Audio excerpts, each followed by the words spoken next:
Hi friends, welcome back to my channel. నువ్వే తప్పు చేయలేదు చింటూ, తప్పంతా నాదే, నేనే మీ అమ్మని అని చెప్పి ఇంకా హక్ చేసుకుంటుంది చింటూని రోహిణి. ఇప్పుడు నా మనసుకి చాలా సంతోషంగా ఉందమ్మా. వాడి మనసులో పుట్టిన వేల ప్రశ్నలకు ఇవాళే జవాబు దొరికింది అని సుగుణం అంటుంటే, అమ్మమ్మ నువ్వు కూడా ఎందుకు చెప్పలేదు? అమ్మని మరిపించడానికి ఎన్నో కథలు చెప్పానురా, కానీ అమ్మ అత్తగా ఎందుకు మారిందో మాత్రం చెప్పలేకపోయాను. ఆ కథలో దోషులెవరో నాకు తెలీదు. వాడి కథలో అమ్మ ఎందుకు లేదో వాడి అమ్మకి మాత్రమే తెలుసు. మీ అమ్మనే అడగరా? అమ్మ అమ్మగా ఎందుకు లేదో చెప్తుంది. అమ్మ, నా పరిస్థితి కూడా తెలిసి అలా మాట్లాడుతున్నావేంటమ్మా? పసి మనసుకు పరిస్థితి ఎలా అర్థమవుతాయమ్మా? నీకు తెలుసు కదమ్మా, నువ్వు చెప్పనివ్వవు కదరా. అమ్మా, నువ్వు మా ఇంటికి వచ్చేస్తావా? నువ్వు నేను అమ్మమ్మ కలిసే ఉంటామా? ఇక్కడ నాకేం బాగాలేదు, మన ఇంటికి వెళ్ళిపోదాము అని చింటూ అంటుంటే, చింటూ ఏం చెప్పాలిరా నీకు? ఎలా చెప్పాలి? మా స్కూల్లో నన్ను అందరూ ఏడిపిస్తున్నారమ్మా. నా పుస్తకాలు చించేసి కావాలంటే మీ అమ్మకి చెప్పుకో అంటున్నారు. నువ్వు మా స్కూల్కి వచ్చి అందరి ముందు నువ్వే మా అమ్మవని చెప్పమ్మా. అదేంటి రోహిణి, ఇంకా నీ కన్నపేగు మెరుగు తిరిగిపోవడం లేదా? నీ తల్లి మనసు కరగడం లేదా? కొడుకు పుట్టిన ఇన్నాళ్లకు అమ్మ అని పిలిపించుకున్నావు. ఆ పిలిపైన నీ గుండెను తాగడం లేదా? అమ్మ అని కొడుక్కే చెప్పుకోలేని తల్లి ఇంక లోకానికి ఏం చెప్తుందమ్మా అని రోహిణి అంటుంటే, ఇంక మరి ఇంకెంతకాలం మీ నిజాన్ని దాచిపెడతావమ్మా? ఈ ఇంట్లో మీనా పరిస్థితి చూస్తూనే ఉన్నావు కదమ్మా. ఎన్ని పనులు చేసినా, ఎంత అణిగిమణిగి ఉన్నా మా అత్తగారు మీనాని ప్రతిరోజు ఏదోటి అంటూనే ఉంటారు. నేను కోటీశ్వరుడి కూతురుగా ఉన్నంత కాలమే నాకు ఈ మర్యాద, గౌరవం. ఒక బిడ్డకు తల్లినని మోసం చేసి కోడలిగా ఇంట్లో అడుగు పెట్టానని తెలిస్తే ఆవిడ జీవితాంతం నన్ను క్షమించదు, కట్టుపట్టలతోనే గిట్టేస్తుందమ్మా. అందుకే ఈ నిజాన్ని ఈ ఇంట్లో చెప్పేంత ధైర్యం చేయలేకపోతున్నాను. మీనా కంటే నా పరిస్థితి ఇంకా ఘోరంగా తయారవుతుందన్న భయం నన్ను ఆపేస్తుందమ్మా. అమ్మా, చెప్పరా చింటూ, ఒక మాట చెప్తాను వింటావా? ఏంటమ్మా? నువ్వు నన్ను ఇక్కడ అమ్మ అని పిలవద్దురా. ఎందుకమ్మా? నేనే మీ అమ్మనని ఎవరితోనూ చెప్పొద్దురా. ఎందుకమ్మా అని చింటూ అడుగుతుంటే, నేను చెప్పినా నీకు అర్థం కాదురా, కానీ నువ్వు మాత్రం ఈ ఇంట్లో వాళ్ళ ముందు నన్ను అమ్మ అని మాత్రం పిలవద్దురా. సరేనమ్మా, నేను ఎవ్వరికీ చెప్పను, కానీ ఒకటి అడగచ్చా అని చింటూ అడుగుతుంటే, ఏంటి అని రోహిణి అంటుంది. రేపు నా కట్లు విప్పాక ముందు నిన్నే చూడాలి. నువ్వు వస్తావా అమ్మా? చెప్పమ్మా, వస్తావా? నువ్వే మా అమ్మవని తెలిసింది కదా, అందుకే చూడాలనిపిస్తుంది. వస్తావా అమ్మా? సరే వస్తాను చింటూ. అమ్మా, తొందరగా బయలుదేరండి అమ్మా, హోటల్లో మీకోసం రూమ్ బుక్ చేస్తాను. ఎంత సాయం చేసినా బాలు మీనకు చెప్పకుండా ఎలా వెళ్ళిపోయేదమ్మా? ఏం మాట్లాడుతున్నావమ్మా? అందరినీ బయటికి పంపించిందే మిమ్మల్ని పంపించడానికి, ఇంకేం మాట్లాడకు. నువ్వు ముందు రెడీ అవ్వు అని చెప్పి రోహిణి అనడంతో ఇంక సుగుణమ్మ సరే అంటుంది. ఇంకా బాలు ట్రిప్కి వెళ్ళి కస్టమర్కి ఫోన్ చేస్తాడు, కానీ కస్టమర్ ఫోన్ లిఫ్ట్ చేయకపోవడంతో ఏంటో బుక్ చేసి కారు ఇక్కడికి వచ్చాకనేమో ఫోన్ లిఫ్ట్ చేయట్లేదు. సర్లే ఇంటికి వెళ్ళిపోదామని రివర్స్లో మళ్ళీ ఇంటికి బయలుదేరిపోతాడు బాలు. విద్య, నేను బయలుదేరుతాను అని మీనా అంటుంటే, ఆగు మీనా, వస్తున్నాను. నువ్వు నా కోసం మటన్ వండి పెట్టావు, కానీ నువ్వు తినకుండా వెళ్తే నేను బాధపడతాను. అయ్యో లేట్ అవుతుంది, ఇంట్లో బంధువులు ఉన్నారు, నేను వెళ్ళాలి. మరి నువ్వు తినకుండా వెళ్తే నేను ఫీల్ అవుతాను మీనా. సరే విద్య, కొంచెం పెట్టు. సరే కూర్చో అని చెప్పి విద్య కిచెన్లోకి వెళ్ళి తీసుకొస్తుంది బిర్యానీ.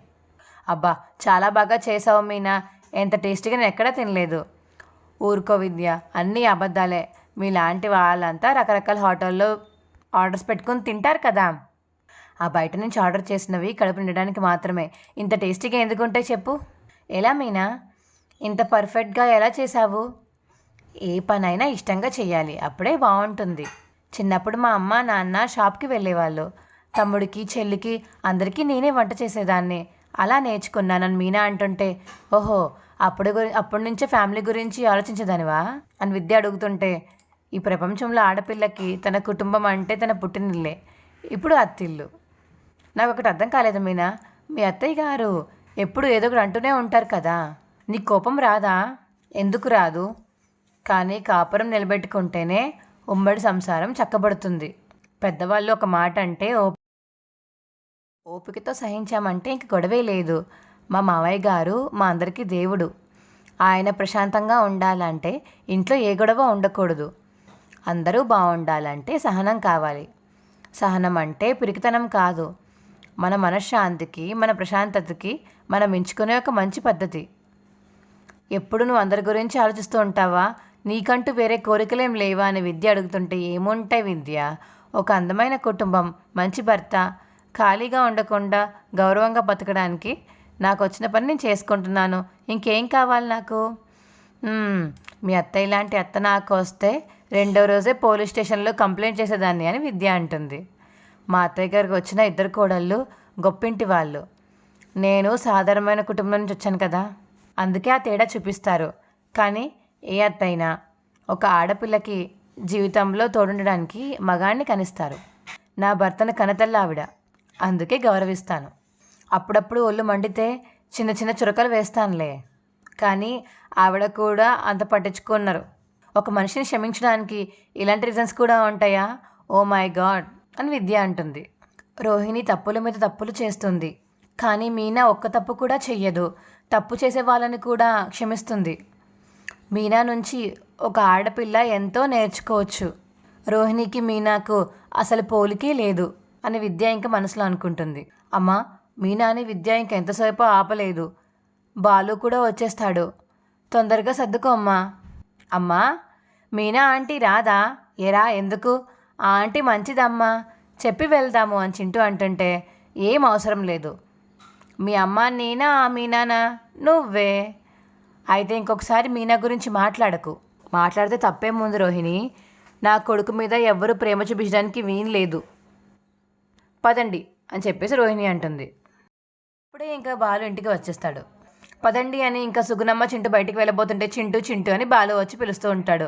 అయ్యయ్యో, బాలు వచ్చేస్తున్నాడు, ఇప్పుడు ఎలాగా అని చెప్పి రోహిణి కంగారు పడుతూ ఉంటుంది. మీరు కూర్చోండి, ఏమీ ఎరగనట్టు ఉండండి అని చెప్పేసి ఇంకా రోహిణి బ్యాగ్ పక్కన పెట్టేసి రోహిణి ఇంక పరిగెత్తుకుంటూ వెళ్ళి బాత్రూంలో దాక్కుంటుంది. అప్పుడే ఇంకా బాలు రూమ్లోకి వస్తాడు. ఏంటి ఇలా కూర్చున్నారు, ఎవరు పట్టించుకునే వాళ్ళే లేరా? అయ్యో లేదు బాబు, చింటూ ఇప్పుడే నిద్ర లేచాడు. అవును, నువ్వేదో ట్రిప్ ఉందని వెళ్ళావు కదా, అప్పుడే వచ్చేసావే బాబు? ట్రిప్ కోసం కస్టమర్ ఫోన్ చేసింది, వెళ్ళాక లొకేషన్ పెట్టమని ఫోన్ చేస్తే స్విచ్ ఆఫ్ వచ్చింది. చెత్త మొహాలు, ట్రిప్పులు క్యాన్సిల్ అయితే వద్దని చెప్పాలి కదా. అప్పుడే బాత్రూమ్ నుంచి బయటకు వస్తుంది రోహిణి. అదేంటి పార్లర్ అమ్మ ఇంట్లోనే ఉంది, ఏ ఈ టైంకి ఇంట్లో ఉండకూడదని నువ్వు బోర్డు ఏమైనా రాసి పెట్టావా? నువ్వేంటి నేను అలా మాట్లాడుతున్నావు, పార్లర్కి వెళ్ళలేదా అని అడిగాను అంతే. లేదు, ఏమైంది? అది నా ఇష్టం బాలు, నీకెందుకు? అన్నీ కావాలా? అవును, నాకెందుకు? మీ మలేషియా నాన్న జైల్లో ఉన్న డబ్బులు పంపించాడుగా, ఆ ధైర్యం నీకు అని బాలు అంటాడు. వీడేంటి నిలలుగా కూర్చున్నాడు? రే చింటూ, మా ఇద్దరి కోసం బయట నుంచి బిర్యానీ తీసుకొచ్చానురా, ఇదిగోండి తింటూ తినిపించండి. నేను ఇవాళ అంతా చింటుతోనే ఆడుకోవాలి, వెళ్ళి మొహం కడుక్కొస్తాను, కిందకి రండి అని బాలు ఇంక రూమ్ నుంచి బయటికి వెళ్ళిపోతాడు. ఇంత ప్లాన్ చేసి అందరినీ బయటికి పంపించాను, ఈ బాలు మాత్రం తిరిగి వచ్చాడు, ఛే కర్మ అని చెప్పేసి ఇంకా బాధపడుతూ ఉంటుంది రోహిణి. అందుకే తొందరగా వెళ్ళమని చెప్పాను, కొన్ని నా మాట వింటేనే కదా. ఏం చేయనమ్మా, నువ్వు చెప్పగానే బయలుదేరాను కదా, నువ్వేం చేస్తావులే, అన్ని సమస్యలు నేనే మోసి చావాలి. సర్లే ఇంకేం చేస్తాం, ఒక్కరోజే కదా, ఉండండి అని రోహిణి అంటుంది. అయితే వెళ్ళట్లేదా అమ్మమ్మ అని చింటూ అడుగుతుంటే, లేదురా, అయితే నేను అమ్మతోనే ఉంటాను అని చింటూ అంటాడు. రే, అమ్మ అని పిలవద్దని చెప్పాను కదరా అని చింటూతో అంటుంది రోహిణి. వాడికి ఇంకా తృప్తి తీరనే లేదు, అప్పుడే పిలవద్దంటావేంటే? ఇంట్లో ఎమ్ముండి పెట్టుకుని ప్రాణాలు ఏ చిలకలో దాచుకుంటే ఏం లాభం? ఏదో ఒక రోజు ఈ బాలు వల్లే నేను రోడ్డు మీద పడేలా ఉన్నాను అని రోహిణి అంటుంటే, సరే అవన్నీ వదిలే అమ్మా. చింటూ, నువ్వు తినరా? అమ్మే, అదే అత తినిపిస్తేనే తింటాను. పిలుపంట ఆపించావు రోహిణి, కానీ వాడి ప్రేమ ఆపగలవా? తినిపించు. ఇంక రోహిణి చింటూకి తినిపిస్తూ ఉంటుంది. ఇంక అప్పుడే పైనుంచి బాలు వచ్చి, అదేంటి మా పార్లర్ అమ్మ అమ్మ అయిపోయిందే అని చెప్పేసి అంటాడు బాలు. ఒక తల్లి ఒక కొడుకు తినిపించినంత ప్రేమగా తినిపిస్తున్నావేంటి అని బాలు అడుగుతుంటే, లేదు బాబు, తినని మారం చేస్తుంటే రోహిణి బుజ్జగించి తినిపిస్తుంది. కొత్త వాళ్ళతో సులువుగా కలిసిపోతాడు కాబట్టి ఏం మాట్లాడకుండా తింటున్నాడు అని సుగుణమ్మ అంటుంటే, వాడు తినడంలో వింతేం లేదు, మా పార్లర్ అమ్మ తినిపించడమే జీర్ణం కావడం లేదు. నిన్నేమో మీకు వాళ్ళ గదిచ్చింది, మాకు ఇవ్వాల్సి వచ్చినప్పుడేమో పెళ్ళం మొగుడు ఆ రూమ్లో కదలని రాత్రంలో ఉంటారు. మనుషులు మనుషుల్లా ప్రవర్తించిన తప్పేనా బాలు అని రోహిణి అడుగుతుంటే, మనుషులు మనుషుల్లా ప్రవర్తిస్తే తప్పేం లేదు, కానీ నువ్వు అని చెప్పేసి బాలు ఆపేస్తాడు. వద్దులే, నువ్వు అలా తినిపించడం జీర్ణం కాకపోయినా చూడడానికి చాలా బాగుంది. నీకు కొడుకుంటే ఇలాగే కదా తినిపిస్తావు పార్లరమ్మ. మా నాన్నమ్మ చెప్పేది కొంతమంది మనుషులు కఠినంగా ఉన్న ఏదో ఒక విషయంలో సున్నితంగా ఉంటారని. ఆయన స్వతం కోసం మా అమ్మ నోరు మా మనోజ్లోనూ వెతికాను, ఎప్పుడూ కనిపించలేదు. ఇవాళ పార్లమ్మలో కనిపించింది. తినేసిరారా చింటూ, కబుర్లు చెప్పుకుందామని బాలు అక్కడి నుంచి వెళ్ళిపోతాడు. ఇంకా చింటూతో బాలు ఆడుకుంటూ ఉంటే అప్పుడే మీనా ఇంటికి వస్తుంది. మీనా వచ్చేసావా? నీకేం కాలేదుగా, బాగానే ఉన్నావు కదా? నాకేమవుతుందండి, నన్ను ఎవరన్నా కిడ్నాప్ చేశారే ఏంటి? పార్లర్ అమ్మ ఫ్రెండ్ అన్నావు కదా, నా భయం అది. వింధ్య మీరు అనుకున్నంత ఏమీ కాదు, చాలా మంచి అమ్మాయి. చాలా విషయాలు మాట్లాడుకున్నాము. మన ఇంట్లో విషయాలన్నీ చెప్పేసావే ఏంటి? విషయాలంటే ఇవేనా, ఇంకేం ఉండవా? సరే, ఇంకేం చేశారు? నా కోసం మటన్ తీసుకొచ్చింది, నేనే బిర్యానీ చేసి పెట్టాను. తల తిరుగుతున్నట్టు కానీ కడుపు తిప్పుతున్నట్టు కానీ ఏమీ లేదా? యావండి, ముందు మీ మైండ్లో ఉన్న అనుమానాలు తీసి పక్కన పెట్టండి. సరే, పెట్టేశాను. ఇంకా చెప్పు అని చెప్పేసి అడుగుతుంటే మీనా చెప్తూ ఉంటుంది. ఈ మీనాని రోజంతా అక్కడ ఉంచుకోమంటే విందు భోజనం పెట్టి పంపించింది ఏంటి అని రోహిణి అంటుంటే, మాకు అసలే టైమే తెలియలేదండి, అంత బాగా మాట్లాడుకున్నాము. నా ట్రిప్ క్యాన్సిల్ అవ్వడం వల్ల నేను చింటూకి కూడా బాగా ఆడుకున్నాము. చింటూ, ఏమన్నా తిన్నావా? ఓ, తినేసానా ఆంటీ, ఇప్పుడే తిన్నాడమ్మా అని సుగుణమ్మ అంటుంటే, మీనా, చింటూకి తినిపించింది ఎవరో తెలుసా? ఎవరు? నువ్వు అసలు కనిపెట్టలేవు మీనా. ఎవరండి? పార్లర్ అమ్మా. చూసావా, నువ్వు అసలు కనిపెట్టలేవని చెప్పానా? చాలే ఊరుకోండి. ఆడవాళ్ళందరిలోనూ అమ్మతనం ఉంటుంది. ఆ అమ్మతనమే పిల్లలకి ప్రేమను పంచేలా చేస్తుంది. ఇదేదో పెద్ద విషయం అన్నట్టు చెప్తున్నారు. నా వరకు ఇది పెద్ద విషయమే మీనా. ఇలాంటి విషయాల్లో మీ లేడీస్తో మాట్లాడడం చాలా కష్టం అని బాలు అంటాడు. రోహిణి అయినా, మీనా అయినా, శృతి అయినా వీళ్ళందరూ రేపు అమ్మతనం అనుభవించాల్సిన వాళ్ళే కదా బాబు. అదే చెప్తుంది. అంతే కదా మరి అని మీనా అంటుంది. సరే ఒప్పుకుంటాను. మీనా, నువ్వు చింటూ చూసుకుంటూ ఉంటే నేను ఇప్పుడే వస్తానని బాలు లోపలికి వెళ్తాడు. చింటూ, నీకోసం ఏం తెచ్చానో చెప్పుకో. కార్ తెచ్చావా? కాదు, కళ్ళద్దాలు తెచ్చాను. కానీ ఇప్పుడు నేను చూడలేను కదా. కట్లు విప్పాక పెట్టుకో, హీరోలా ఉంటావు అని మీనా అంటుంటే, అలాగే అంటాడు చింటూ. మా ఫ్రెండ్కి వాళ్ళ మమ్మీ కొనిచ్చింది. నా ముందుకు వచ్చి వాడు పోస్ కొట్టాడు. నేను కూడా ఊరెళ్ళాక ఇవి పెట్టుకుని మా ఆంటీ కొనిచ్చిందని చెప్తాను. నేను కూడా ఫోర్స్ కొడతాను. అయ్యో, అలాగే చేద్దు చింటూ అని నవ్వుతూ ఉంటుంది మీనా. ఎందుకమ్మా ఇవన్నీ అని సుగుణం అడుగుతుంటే, ఏదో నా తృప్తి కోసం అమ్మా. రేపు మాకు పిల్లలు కొడితే కొనిమ్మవా ఏంటి? ఖర్చులు ఎందుకని? పిల్లలకు బొమ్మలు కొనిచ్చేటప్పుడు వచ్చే ఆనందమే వేరండి. పిల్లలు బొమ్మలతో ఆడుకుంటూ ఏ కల్మషం లేకుండా తిరుగుతూ ఉంటే ఎంత ముద్దొస్తారో కదా అని మీనా అంటుంటే, థ్యాంక్స్ ఆంటీ అని చింటూ అంటాడు. మీరేంటండి అదోలా ఉన్నారు? మీ కళ్ళు ఎర్రగా ఉన్నాయేంటి? అమ్మా, ఏమైంది అని మీనా అడుగుతుంటే సుగుణమ్మని, అది నిద్ర లేదు కదమ్మా, అందుకనే అనుకుంటా. చింటూ గురించి మీరు అస్సలు బాధపడకండి. రేపు కట్లు విప్పాక మిమ్మల్ని చూసి అమ్మమ్మ అని పిలిస్తే మీ బాధ అంతా గాల్లో కలిసిపోతుంది అని మీనా అంటుంటే, నాకు కట్లు ఇప్పాక అందరినీ చూస్తాను కదా ఆంటీ. అందరినీ చూస్తావు చింటూ, మరి మా అమ్మని కూడా చూడొచ్చా అని చింటూ అడుగుతాడు. అమ్మ అంటే తను ఇప్పుడు అని సుగుణమ్మ అంటుంటే, ఇక్కడ లేదని తెలుసండి, చిన్నపిల్లాడు కదా, పాపం తనకి వాళ్ళ అమ్మ గుర్తొచ్చినట్టుంది. నాకు నాన్న ఒక్కరే లేదు, కానీ చింటూకి మీరు తప్ప ఇంకెవ్వరూ లేరు. మీ అమ్మాయి దుబాయ్ నుంచి ఎప్పుడు వస్తుందో ఏమో మీనా, తనకు కుదరాలి కదా. వీలు చూసుకుని ఒకసారి వచ్చి వెళ్ళమని చెప్పండి. సరేనమ్మా, చెప్తాను. లేదంటే ఒకసారి ఫోన్ నెంబర్ ఇవ్వండి, నేనే మాట్లాడతాను. చింటూ, మీ అత్తతో మాట్లాడి రమ్మని చెప్తాను, తను వచ్చేస్తుందిలే అని మీనా అంటుంటే, తను ఇప్పుడు ఫోన్ లిఫ్ట్ చేయదమ్మా, చాలా బిజీగా ఉంటుంది అని సుగుణమ్మ అంటుంటే, తల్లిని మేనన్నుడిని పట్టించుకున్నంత బిజీగా మనతో మన వాళ్లకు తోడు కావాల్సింది ఇలాంటప్పుడే కదండి అని మీనా అంటుంటే, హాయ్ చింటూ అని అప్పుడే శృతి, రవి వస్తారు. ఇంట్లో బొరుకుట్టిందా చింటూ అని రవి అడుగుతుంటే, లేదు, బాలు అంకుల్ ఉన్నారు కదా. ఎలా ఉంది ఇప్పుడు చింటూకి? పర్లేదమ్మా, మీరు కాల్ చేయండి అని మీనా అంటుంటే, తను నిజంగానే చాలా బిజీగా ఉంటుందమ్మా, ఇప్పుడు కాల్ లిఫ్ట్ చేయదు అని సుగుణమ్మ అంటుంది. తర్వాత ఎప్పుడైనా ఫోన్ చేసినప్పుడు నీతో మాట్లాడిస్తానులే.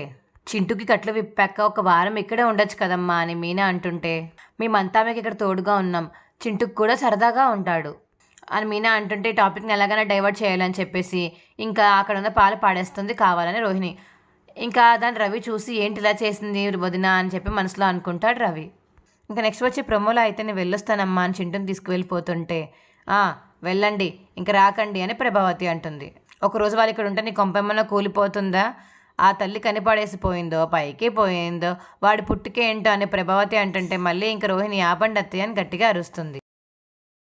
పసిపిల్లాడి ముందు ఏం మాట్లాడాలో ఏం మాట్లాడకూడదు తెలీదా మీకు అని రోహిణి అడుగుతుంది. అని రోహిణి అంటుంటే అప్పుడు ప్రభావతి, ఏంటమ్మా మా ఇంట్లో వాళ్ళ మీద ప్రేమ చూపించేస్తున్నావు, మా అందరినీ బయటికి పంపించేసి వాళ్ళ ఇంట్లోంచి గెంటేస్తాను అని చెప్పేసి అన్నావు కదా నువ్వు అని చెప్పి ప్రభావతి రోహిణిని అంటుంటే, ఓహో ఇప్పుడు నాకు సర్వం అర్థమైంది, నా బుర్ర గిర్రని తిరిగింది అని బాలు అంటాడు.